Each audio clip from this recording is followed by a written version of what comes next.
지금까지 이제 물권과 채권을 한번 비교해 보자고. 물권은 아까 물권은 우리 지난주에 배운 거 있었어. 물권의 종류가 몇 개 있었다고? 8개.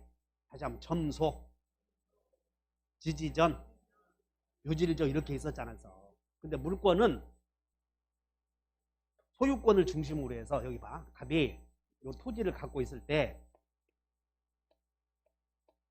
토지 소유자는 사용가치나 교환가치를 누구의 행위를 개입시켜 직접 지배해. 소유자는 직접 다시 소유자는 요거예요. 다시 물권은 직접 지배할 수 있는 권리라니까. 사용가치나 교환가치를 직접 지배할 수 있어. 동의해? 여기 봐. 요 토지를 을에게 임대해 줬어. 임대. 근데 임대차는 이 갑이 이 토지를 임대했는데 임대차는 뭐라고 약속하냐면 목적물을 사용 수익하게 할 것을 약정했어. 임차인은 반대급부로 차임 지급을 약정했다고 이렇게. 아까 임대차 봤지?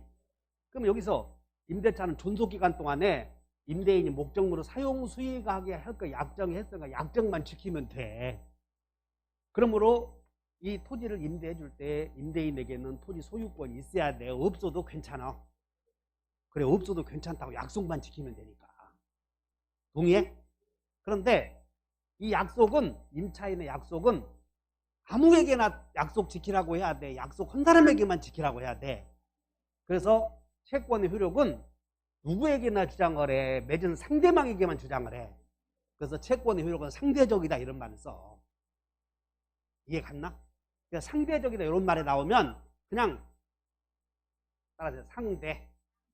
방에게만 효력이 있는 걸 상대적이라고 해. 그럼 절대적이다 그 말은 물권은 누구에게나 주장할 수 있어. 자, 여기까지. 그럼 여기 봐. 갑은 X 토지를 을에게 사용 수익하게 해주겠다 약속했고, 근데 존속기간 동안에 존속기간을 30년을 잡았다고 봐. 그런데 이 토지가 이 기간 중에 병에게 경매로 넘어갔어. 경매. 그러면 이 토지를 경매로 산 경락인은 토지의 소유권을 취득했죠. 그러면 이 소유권자는 누구의 행위를 개입시켜 직접 지배해. 자, 여기 봐. 그러면 경락인은 자기 토지를 점유하고 있는 을에게 토지 내놓으셔 할 수 있겠어 없겠어? 있어. 직접 지배해야 되니까. 그러면 임차인은 정신 차려야 돼. 토지를 산 사람에게, 경락인에게 약속 지키시오 하면 돼 안 돼? 아, 고개 흔들 거 없어. 약속은 갑이 했잖아 지금. 다시 읽어 조문. 618조 다시. 618조 임대차는 시작. 임대차는 당사자 일방이 누구에게? 469페이지 표. 그렇죠. 환불해 갈 사람 또 생겼네 눈치 보니까. 469페이지에 618조 찾았나? 조문 다시 읽는다. 임대차는 다시 해. 근데 임대차라는 걸 요 임대차라는 계약이 나오기 전에 큰 틀이 요거 기억해야 돼. 임대차는 채권 생기는 계약이구나. 요걸 생각해야 된다니까. 이걸 먼저 생각해 줘야 돼. 임대차는 요 계약 속에 들어가 있으니까. 됐나? 그 임대차는 편무요, 쌍무요? 거기 쌍무라고 쓰였잖아. 약정 했으니까. 그럼 임대차 계약을 체결할 때는 소유권이 있어야 돼? 없어도 돼? 그럼 임대차 효력은 약속 지키시오 이런 효력은 아무에게나 주장해? 상대방에게만 주장해? 진짜 여기까지 왔나? 그래서 갑과 을이 이 토지를 20년간 사용 수익해 주겠다고 약속했고 을은 그 동안에 매달 차임 주겠다고 약속했는데 도중에 소유자가 바뀌었다니까. 그러면 새로운 소유자는 사용가치나 교환가치를 직접 지배함으로 이 사람이 점유하고 있으면 방해당하고 있어. 그러므로 경락인은 임차인에게 내 물건 내놓으셔 할 수 있겠어 없겠어? 있어. 이 사람은. 그럼 임차인은 새로 산 경락인에게 약속 지키시오 할 수. 약속은 갑이 했잖아 지금. 됐나? 그러므로 임차인은 경락인에게 약속 지키시오 못하지? 그럼 물건 내놓으시오 하면 내놔야 돼. 버텨야 돼. 버티면 안 되잖아. 이 사람은. 새로운 소유자가 물건 내놓으시오 그러면 이 사람 물권자는 따른다. 물권은 직접 지배한다. 채권은 청구한다. 그러니까 임차권은 지금 저 주의가 산만해. 지금 표현이 어떤 사람 표정이 이봐라. 임대인은 사용 수익하게 해주겠다고 약속했고 임차인은 차임 지급해주겠다고 약속했으므로 사용 수익하게 해주시오는 권리가 임차권이야.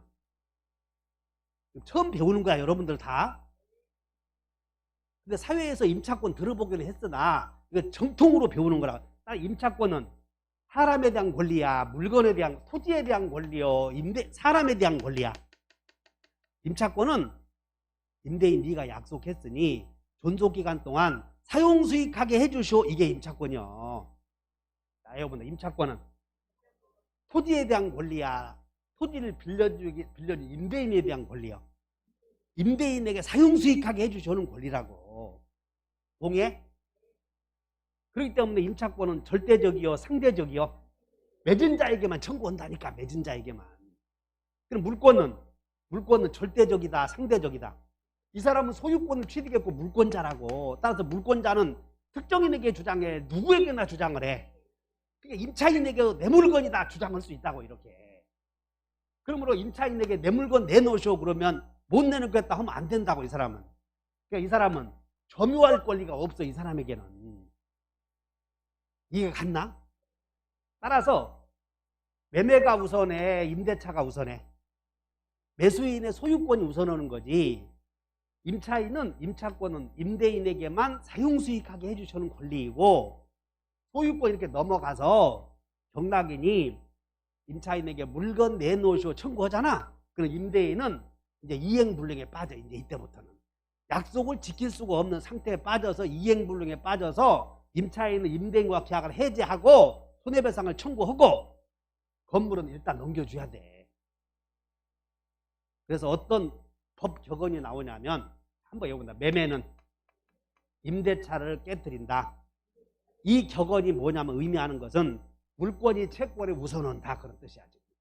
한번 외워본다. 물권은 채권에 우선한다.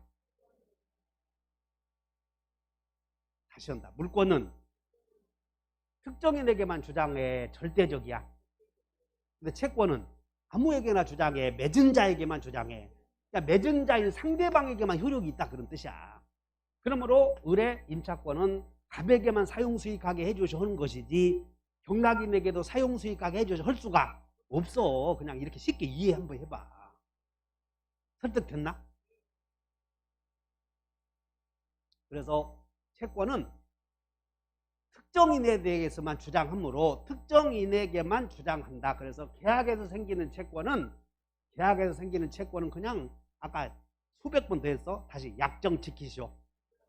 그러므로 임차권은 약정 지키시오는 권리야. 약정 지키시오. 여러분들 행여나 임차권은 토지에 대한 권리라고 생각 말고 임대인에게 토지를 네가 사용수익하게 해주겠다고 약속했으니 약속 지키시오 해서 임대인 약속 지키잖아. 그러면 사용수익일 수도 있는데 임차인의 사용수익권은 임차권의 내용이야. 내용. 이렇게. 임차인 사용수익하는 것은 임차권이요. 임차권의 내용이야. 임차권의 내용이라고. 점유해서 사용수익하는 권리. 점유해서 사용수익하는 점용권은 임차권의 요소다 그 말이야. 요소. 동의해? 화난 사람 손들어. 나 제대로 이해가 돼. 이게 기본이니까. 그래서 물권은 절대적이다. 채권은 상대적이다. 이런 표현을 써요. 그럼 임차권은 절대적이야. 상대적이야. 요거 기억하시면 돼. 따라서 임대차는 대항력이라고 하는 거. 지난주에 대항력은 여기 대항력은 갑과 을 사이의 관계. 자, 여러분 너와 나의 관계를 다른 사람에게 주장한다. 그게 대항력이라고 하지 않았어. 너와 나의 관계를 다른 사람에게도 주장할 수 있는 효력을 대항력이라고 그래. 그러니까 임대차는 대항력이 있어 없어? 맺은 자 너와 나의 관계를 경락에게 주장 못하잖아. 설득 잘해야 돼. 또 얼굴을 보면 1등하게 생겼어 보니까. 얼굴을 그냥 여기는 집중하게 나르면 그냥 여러분들이 이렇게 처음부터 기초 해 나가면 무너지지 않아.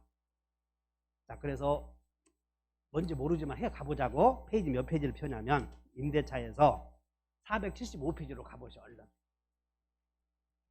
475페이지에 2번에 임차권의 대항력 나오나? 그냥 몇 페이지 폈어? 위에서 동그리 양가로 2번 봤더니 뭐가 나와? 제목이. 여러분 대항력에다가만 밑줄 그죠? 대항력. 대항력에다 밑줄. 그러면 대항력이 뭐냐면 아까 설명했는데 여러분들 머리로 납득이 되면 괜찮아. 그래서 써봐. 거기다가 너와 나의 관계를. 지금 페이지 475페이지 하고 있어. 475. 한 20번도 더 해. 이놈을. 그냥 내가 인터넷 보면 있잖아. 유튜브 강사들은 책 안 보고 오거든. 그런 거니까 시원한 거요. 몇 페이지 보라 안 보라. 근데 우리 거 보니까 짜증나거든 여기서. 그렇다고 마음 변하면 돼 안 돼? 절대 마음 변하면 안 돼. 유튜브 보면 편하거든. 책도 안 보고 그냥 해주고 써주고 가니까. 그런 강의를 나도 할 수 있어. 근데 여기는 설득시켜야 되니까 여러분들에게. 눈이 보이잖아 저거. 눈이 보이면 저거 하나 지금 이해 못했어. 그러면 눈이 하나는 이상하게 이렇게 돼 있고 하나는 밑에 쳐다보고 그 사람은 자기가 납득이 안 됐다고 해서 나한테 한번 설명 더 해달라 그런 표정이거든. 근데 그것을 외면할 수 없잖아 내가. 다시 한다. 대항력이 무슨 뜻이라고? 너와 나의 관계를 다른 사람에게도 주장할 수 있는 힘 또는 효력 또는 권리, 이것을 대항력이라고 그래. 근데 여러분들 우리 지난주에 또 한번 책 한번 펴보자고. 뭘 배웠냐면 202페이지로 한번 가보죠. 202페이지. 202페이지에 자 202페이지에 186조가 나와. 한번 읽어본다. 186조 부동산에 관한 시작. 부동산에 관한 법률행위로 인한 물권의 득실 변경은 뭐 하여야? 근데 이때 등기가 뭐냐면 등기하여야 한다고 그랬지? 법률행위를 등기하라는 뜻이야 지금. 거기에 등기의 대상이 법률행위를 등기한다니까. 알았냐? 거기에서 등기의 목적어가 물권을 기재하는 거예요? 법률행위를 기재하는 거예요? 그래, 법률행위를 기재하고 물권의 종류를 기재한다는 것이야. 그러므로 이봐, 물권의 득실 변경은 등기되어 있지. 야, 물권은 당연히 등기되어 있어 안 되어 있어? 그러므로 등기되어 있으니까 누구에게나 주장한다는 거예요. 이렇게. 근데 임대차는 두 사람 사이의 약속 아니야. 따라서 임대차도 이렇게 등기해 놓으면 대항력이 있겠어 없겠어? 있겠지. 됐나? 어쨌든 물권 계약은 등기하면 대항력이 생겨. 그러니까 물권은 등기 안 하면 물권도 아니야 그건. 근데 임대차는 등기해야 돼? 약속만 하면 돼? 등기 안 해도 되지 임대차는. 그래서 지금부터 대항력 아까 봐. 475페이지로 다시 한번 가보죠. 475페이지에 다시 갔더니 자 이제 1번 의의를 한번 읽어보자. 임차권은 475 빨리 펴. 그 풀기 없는 사람은 골무 하나 끼고 다녀. 나도 끼고 다닌다 이거. 손에 침 묻힐 사람, 내가 풀기 없는 사람들은 골무 하나 끼고 와 집에 가서. 당신 골무 끼어 안 끼어? 빨리빨리 펴 이거. 자 475페이지 거기에 양가로 2번에 1번 임차권의 대항력은 봤어? 1번 임차권은 물권이므로 채권이므로. 눈이 오른쪽에 와야지. 어째 또 너는 왼쪽에 와 있어? 다시 읽어. 임차권은 시작. 채권이므로 임차 목적물의 소유권이 넘어가면 원칙적으로 양수인에게 대항할 수. 여기 이것이야. 너와 나의 계약을 소유권이 넘어가면 이 사람에게 너와 나의 계약의 효력을 주장하지 못한다 그 말이야. 그러니까 계약력이라고 하는 것은 계약의 효력을 다른 사람에게 주장한다 그런 뜻이야. 그래서 임대차는 물권계약이요 채권계약이요? 약정을 간만했으니 합과한 약속을 이렇게 지키라고는 못한다 그런 뜻이야. 됐음? 계속 읽어보자. 다만 다음의 경우에는 뭐 할 수 있어? 그래서 등기된 임차권의 대항력 나오나? 그러니까 임대차도 나봐. 등기하면 된대. 그러면 어디? 이 토지 을구에다가 등기하면 된대. 이렇게 1번. 그럼 뭘 등기하라는 거요? 어? 다시 읽어봐. 어디? 자, 부동산 임차인은, 자, 조문 한번 읽어보자. 부동산 임차인은 시작.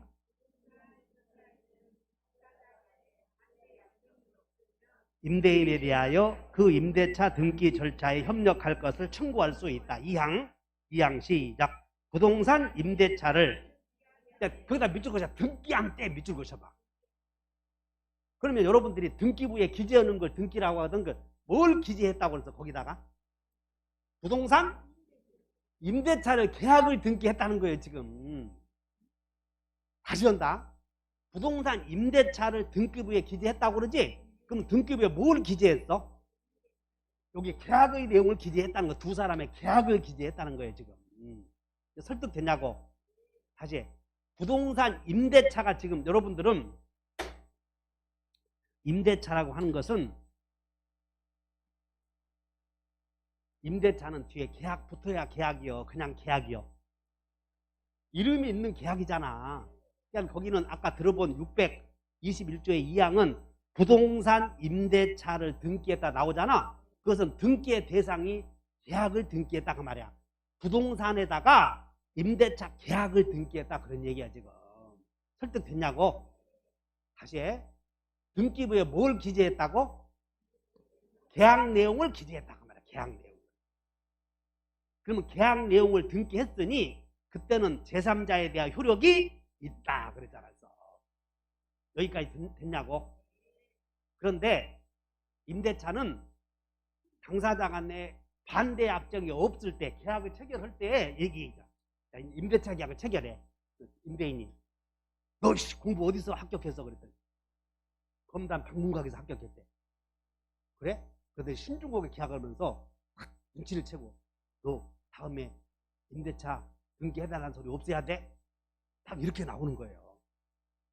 즉 계약을 할 때 등기해달라는 소리 못한다 그러면 못해. 그래서 반대 약정이 없으면 아무 말을 안 했으면 나중에 임차인이 이 토지에다가 임대차 계약 좀 등기해 주시오 그러면 그때는 해줘야 돼. 그런데 계약할 때 반대 약정을 해버리면 그 소리도 못한다 그 말이야. 설득됐냐고. 따라서 임대차 계약을 체결해서 그 계약을 부동산 토지 등기부나 건물 등기부에 기재한다는 것은 쉬운 일이냐 어려운 일이야? 어려운 일이다 그 말이야. 그래서 주택임대차라는 계약이 등장을 해 이제. 그래서 다시 읽어본다. 상가임대차, 주택임대차. 이제 가보자 고리 이제 특별법으로. 503페이지로 가보셔.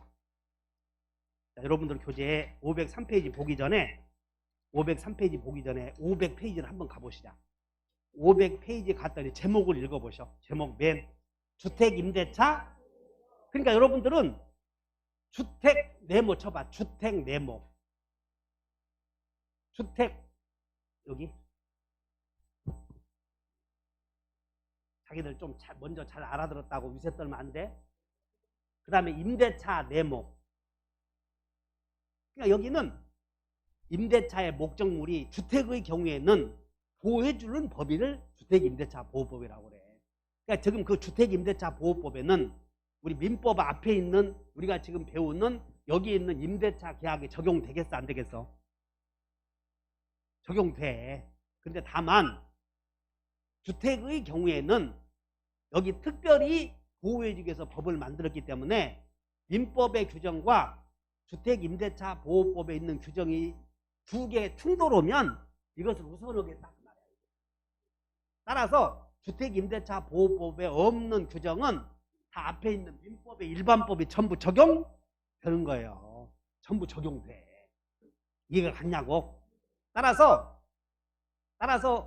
주택임대차 계약을 하면서도 621조에서 임대인이 너 주택의 경우 너 나중에 등기해달라는 소리 없애야 돼? 그러면 등기도 못해. 민법에 적용되니까. 그러므로 주택의 경우 교회 안 다니는 임대인 만나면 등기도 안 해준다고. 그러므로 주택의 경우에도 임대인의 협력을 통해서 등기라는 수단을 갖추어서 대항력을 갖는다는 것은 어렵다 그 말이야.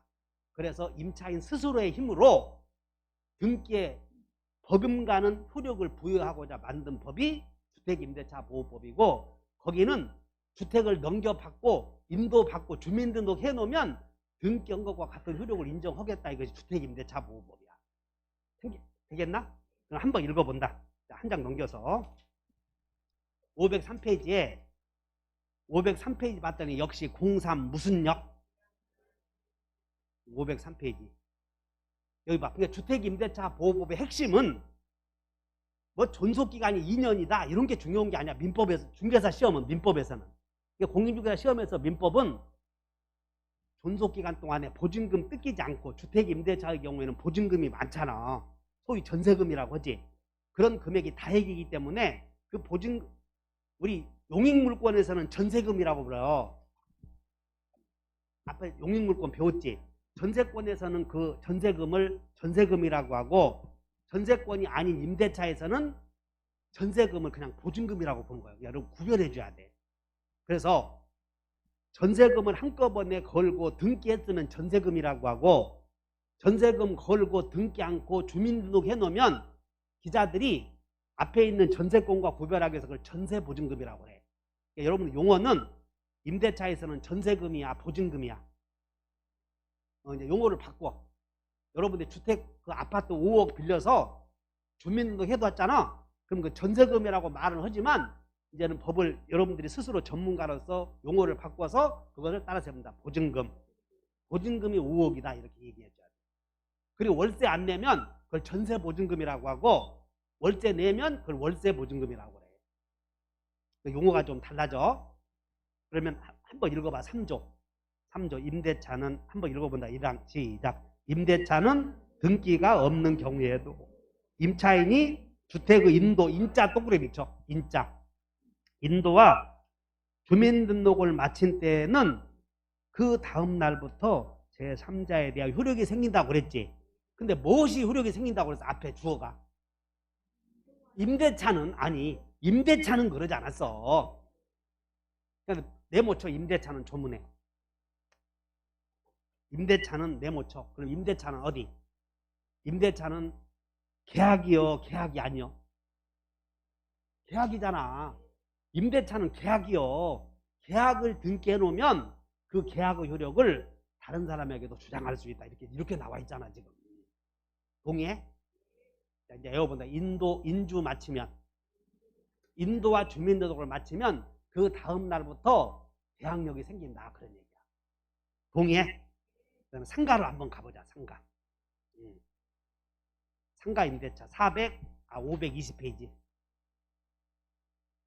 520페이지 한번 보셔. 520페이지 받은 제목을 봐. 맨 제목. 한번 읽어본다. 상가 건물 시작. 상가 건물, 거기다 중요한 것은 임대차에다 네모쳐요. 526페이지. 내가 말을 잘못했나? 이게 참 말을 정확하게 하는데. 526쪽 봤더니 큰 제목을 보니까 봐. 맨 위에 제목을 봤더니 상가 건물 임대차 보호법이지. 그럼 여기 물어볼게. 여기 제일 중요한 낱말이 상가 건물이요 임대차요? 임대차가 제일 중요하지. 그 임대차에다 밑줄 것이고, 이제 여러분들은 부담행위 이렇게 쓰면 돼. 임대차는 부담행위. 그러면 타인의 건물, 타인의 상가 건물도, 타인 소유의 상가 건물도 임대차의 목적이 될 수, 앞에 있는 민법이 그대로 적용되는 거예요. 그러면 타인 소유의 상가 건물 임대차 계약도 유효요 무효요? 유효. 남의 아파트도 임대차 계약은 유효요 무효요? 유효. 왜 유효라고 그러지? 내가 목 터지게 했어 앞에서. 자, 그러면 상가 임대차도 대항력이 있겠어 없겠어? 없다니까. 임대차는 일단, 아니 제발 좀 부탁이야. 임대차는 대항력이 없다 해. 임대차는 채권이므로 그 채권계약의 효력은 대항력이 없다. 상대적이니까. 대항력 있어 없어? 없어.